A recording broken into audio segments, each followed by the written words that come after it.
অবস্থানের মধ্যে তুমি আছো সেই অবস্থার উপরেই তুমি সন্তুষ্ট থাকো। সাহাবায়ে কেরাম রাদিয়াল্লাহু তাআলা আনহুম আজমাইন তারা প্রতিটা মুহূর্তে আল্লাহ তাকে যে অবস্থায় রেখেছে সেই অবস্থার উপরেই তারা শুকরগুজার করেছে। আমাদের তো অভিযোগের অভাব নাই, অভিযোগের পর অভিযোগ আমাদের, কিন্তু আল্লাহর রাসূলের সাহাবীরা আল্লাহ রাসূল থেকে শিক্ষা গ্রহণ করে সব কিছুর উপরে বিপদ আসছে তার উপরে সবর করছেন, সন্তুষ্ট ছিলেন, সুখ আসছে তার উপরেও সন্তুষ্ট ছিলেন। আল্লাহু আকবার কাবীর। ইমাম ইবনুল কাইয়ুম জাওজি রহিমাহুল্লাহ তিনি তার কিতাবে এই ঘটনা এনেছেন।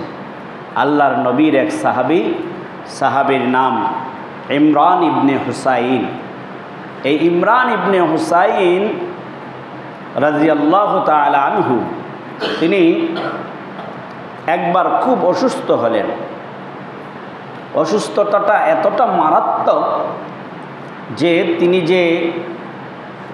তেনার শরীরে চলাচলের জন্য, রক্ত চলাচলের জন্য যেই রগ আছে, এই রগের ভিতর দিয়ে রক্ত চলাচল করে। শরীরের ভিতরে যে রগ আছে এই রগের ভিতর দিয়ে রক্ত চলাচল করে।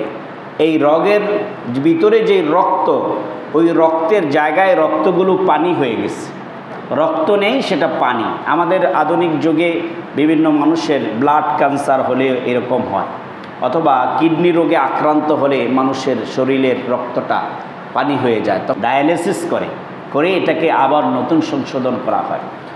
তো এতটা মারাত্মক রোগে আল্লাহর নবীর এই সাহাবী আক্রান্ত ছিলেন যে শরীরের ভিতরে যে রগ আছে, রগের ভিতরে যে রক্ত আছে, পুরা রক্তটাই পানি। তো তিনি বিছানায় পড়ে গেছেন। বিছানা থেকে তিনি আর এদিক সেদিকও হতে পারছেন না। দীর্ঘ সময় পর্যন্ত বিছানার উপরে শুধু পিঠের উপরে ঠেক লাগায়া তিনি শুয়ে আছেন। আর প্রস্রাব পায়খানা করার জন্য তার খাতের নিচ দিয়ে তার মাজা বরাবর একটা ছিদ্রি ছিল, ওই ছিদ্রি দিয়ে তিনি ইস্তিনজার কাজ সারতেন, সেটার মাধ্যমে সেখান থেকে তাকে পরিষ্কার করে নেওয়া হতো। এভাবে করেই তার অবস্থান চলতেছিল। তার কাছে মুদাররিফ ইবনে আব্দুল্লাহ তিনি একবার তার কাছে আসলেন। তার কাছে আসে তার সাক্ষাতে তাকে দেখতে আসলেন। রুগী দেখা, রুগী দেখতে যাওয়া, এটা রাসূলুল্লাহ সাল্লাল্লাহু আলাইহি ওয়াসাল্লামের সুন্নাত। এটাকে ইয়াদাতুল মারিদ বলে হাদিসের ভাষা, রুগীর শুশ্রূষা, অর্থাৎ রুগীকে দেখতে যাওয়া এটা সুন্নাহ। এজন্য আমাদের কাছেও, আমাদের কারো কাছে যদি সংবাদ আছে অমুকে অসুস্থ, চেষ্টা করা তার সাক্ষাতে তাকে দেখতে যাওয়া, এতে করে আল্লাহর রাসূলের একটি সুন্নত আদায় হবে। আল্লাহ রাসূল বলেন রুগীকে দেখতে গিয়ে তার জন্য দোয়া করা, তার থেকে দোয়া চাওয়া, কারণ তিনি আল্লাহর রহমতের খুব কাছাকাছি আছেন, এই জন্য তার কাছ থেকেও দোয়া চাওয়া এবং তাকে দেখতে গিয়ে তার জন্য দোয়া করা। হাদিস শরীফে আসছে। আল্লাহু আকবার। তো মুদাররিফ ইবনে আব্দুল্লাহ ইমরান ইবনে হুসাইন আল্লাহর নবীর এই অসুস্থ সাহাবীকে দেখতে গেলেন। দেখে তার করুণ অবস্থা দেখে তিনি খুব কাঁদলেন। সেখানে মুদাররিফ ইবনে আব্দুল্লাহ কাঁদলেন। ইমরান ইবনে হুসাইন বললেন, তুমি কেন কাঁদছ বন্ধু? হে, তুমি কি কারণে কাঁদতেছ? বলে, আপনার এমন করুণ অবস্থা, এই অসুস্থতার মধ্যে আপনি আপনার দিন যাপন করছেন, দিন রাত্রি কাটাচ্ছেন, কতই না আপনার কষ্ট হচ্ছে। তো ইমরান ইবনে হুসাইন বলেছেন যে আল্লাহ যে অবস্থায় আমাকে রেখেছেন সে অবস্থার উপরে আলহামদুলিল্লাহ আমি সন্তুষ্টি আছি। তোমরা হয়তো দেখছো না, কিন্তু আমি প্রতিদিন দেখছি যে আমি এই অবস্থায় আছি, আমার আল্লাহ আমাকে দেখতেছেন।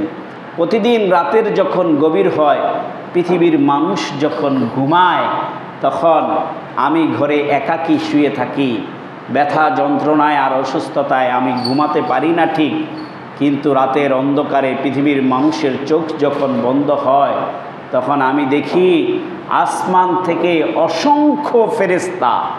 অসংখ্য ফেরেশতারা আমার ঘরে প্রবেশ করে, আসমান থেকে নেমে আসে আর আমার ঘরে প্রবেশ করে।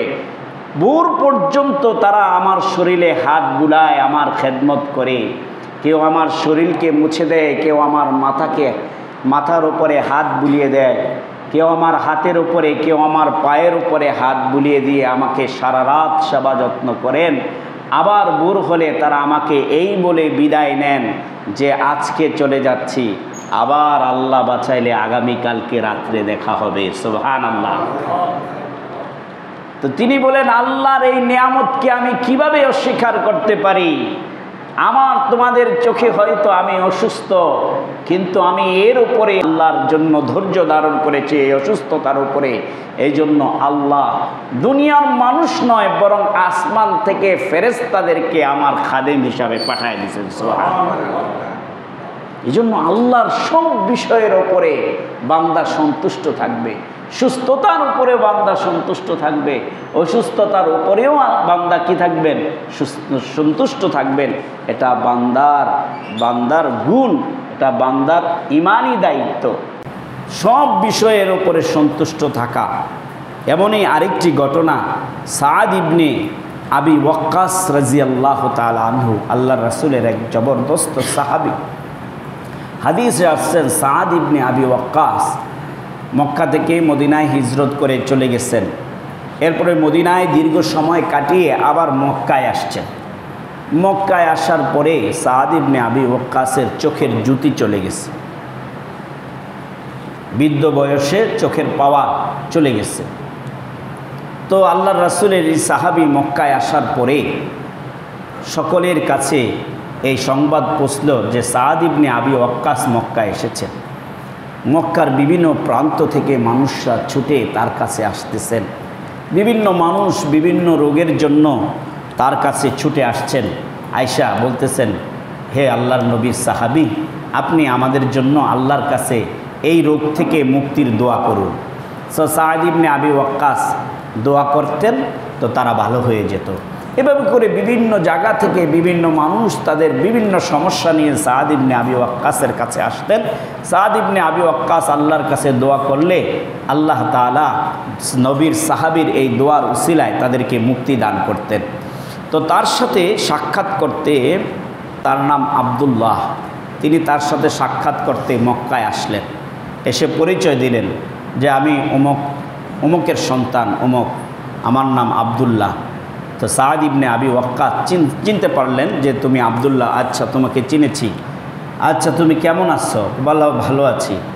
বলে সাদ ইবনে আবি ওয়াক্কাসকে ওই আব্দুল্লাহ বলেন, হে আল্লাহর নবীর সাহাবী, কত মানুষ আপনার থেকে দোয়া নিয়ে সুস্থতা লাভ করেছে, আপনি এমন মুস্তাজাবুদ দাওয়া যার কথা আল্লাহ শুনেন, তাহলে আপনি কেন আপনার নিজের জন্য যে আপনার চোখের জ্যোতি নাই, এই যে আপনি যদি আল্লাহর কাছে আপনি দোয়া করেন যে আল্লাহ আমার দৃষ্টি ফিরিয়ে দেন, তাহলে তো অবশ্যই আল্লাহ আপনার কথা শুনতেন, আল্লাহ অবশ্যই আপনার চোখের জ্যোতি ফিরিয়ে দিতেন।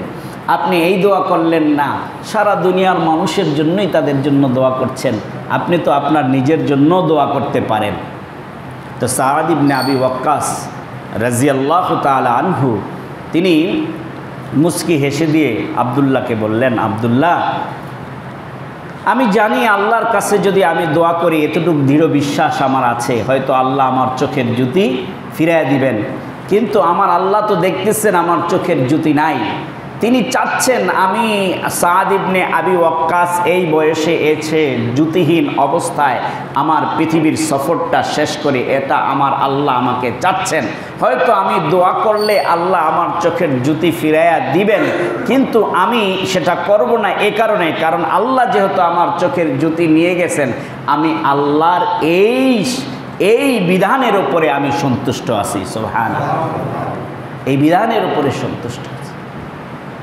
তো এটা হচ্ছে বান্দার কাজ, আল্লাহর সব বিষয়ে বান্দা সন্তুষ্টি অর্জন করবে। অথচ আমাদের সমাজে আজকে অনেক অভিযোগ, দুই বেলা নামাজ পড়লে পরের দিন যদি জ্বর আসে, তো এত নামাজ পড়লাম, এত কিছু করি, কোনো মানুষের কোনো ক্ষতি করলাম না জীবনে, আমার নিয়ে আল্লাহ এই রোগটা দিল, আমার নিয়ে আল্লাহ দেখলো।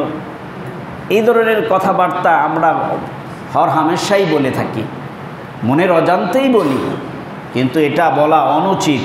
বরং আল্লাহর শুকরগুজার করা উচিত এবং আল্লাহর যে বিধান আমার উপরে এসেছে তার উপরে সন্তুষ্ট থাকা উচিত এবং আল্লাহ যেটা আমার জন্য ভালো মনে করেছেন সেটার উপরেই সন্তুষ্ট থাকা উচিত। এজন্য কোনো অভিযোগ নাই। আল্লাহ কাজী শুরাইব রহমতুল্লাহি আলাইহি একজন তাবিঈ ছিলেন, একজন বড় তাবিঈ ছিলেন কাজী শুরাইব রহমতুল্লাহি আলাইহি। তিনি একবার দেখলেন যে তার এক ভাই অন্যের কাছে বিভিন্ন অভিযোগ করতেছেন, খাবারের অভিযোগ, বিভিন্ন অভিযোগ করতেছেন। তো তিনি তার সেই ভাইকে ডাকলেন, যিনি অভিযোগ করতেছেন তাকে ডাকলেন, এদিকে আসো, কাছে আসো, তুমি কিসের অভিযোগ করতেছ? বলে আমার এই সমস্যা। বলে তুমি যার কাছে অভিযোগ করলা সে হয়তো তোমার বন্ধু হবে, বন্ধু হলে সে কি তোমার সমস্যা সমাধান করতে পারবে? না, পারবে না। হয়তো সর্বোচ্চ সে আফসোস করবে, আহারে ভাই আপনি এই বিপদে আছেন, যাক আপনাকে আল্লাহ তাআলা বিপদ থেকে রক্ষা করুক, হয়তো এই দোয়া করবে, হয়তো বা একটু আফসোস করবে। আর যদি তোমার শত্রু হয় তাহলে তোমার বিপদে সে হাততালি দিবে, ভালো হয়েছে। তাহলে তুমি যার কাছে অভিযোগ করলা সে তো তোমার ভালো করতে পারবে না, ক্ষতিও করতে পারবে না, কিন্তু এমন একজন আছেন আল্লাহ যার কাছে তুমি চাইলে তিনি তোমার চাইলে কল্যাণ করতে পারেন, তিনি যদি চান তোমার অকল্যাণ করতে পারেন, তাহলে তুমি তার কাছে কেন চাচ্ছ না? তাহলে এই কথা দ্বারা কি বুঝাচ্ছেন? এই কথা দ্বারা বোঝানো হলো এই কথা যে আমার যত দুঃখ, আমার যত বেদনা, আমার যত কষ্ট, আমার যত চাওয়া পাওয়া সব কিছু আমি আল্লাহর কাছে ব্যক্ত করব।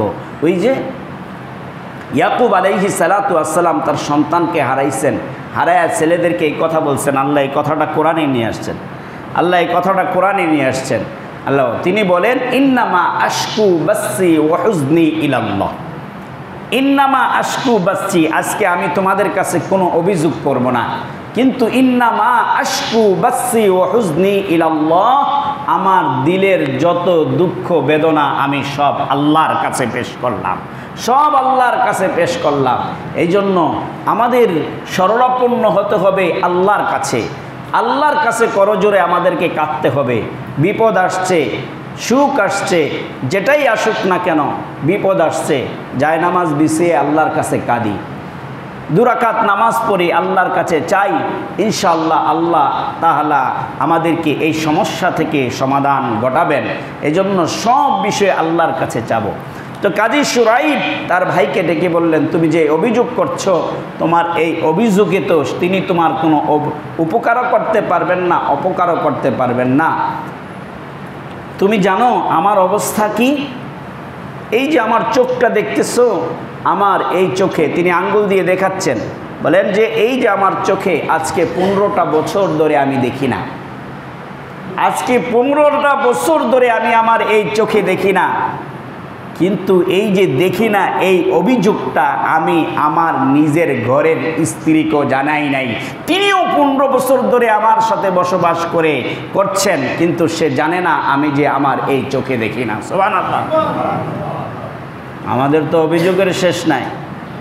নামাজে আসতে করলে ভাই দোকানে বেচা কিনা নাই, আসেন ভাল লাগে না, লুঙ্গি সমস্যা, পায়জামার সমস্যা, প্যান্টের সমস্যা, কালকের থেকে ধরব, অভিযোগ আর অভিযোগের শেষ নাই। আল্লাহ আকবার কবীর। এই জন্য যা অভিযোগ সব আল্লাহর কাছে, যা চাওয়া সব আল্লাহর কাছে, যা নেওয়া সব আল্লাহর থেকে চেয়ে নিব। এটা মুমিনের আচরণ, এটা মুমিনের পরিচয়। আল্লাহ তাআলা আমাদের সবাইকে 3টি ঘটনা বললাম আল্লাহর উপরে ভরসা রাখার, আল্লাহ তাআলা এই সব বিষয়ের উপরে সাহাবায়ে কেরাম মের এই আল্লাহর উপরে সন্তুষ্টি থাকার এই ঘটনা থেকে আমাদেরকে আল্লাহ তাআলা শিক্ষা নিয়ে নিজের জীবনের প্রতিটা কাজের উপরে আল্লাহর উপরে সন্তুষ্ট থাকার তৌফিক দান করুন। আমিন। ওয়া আখির দাওয়ানা আনিল হামদুলিল্লাহি রাব্বিল আলামিন।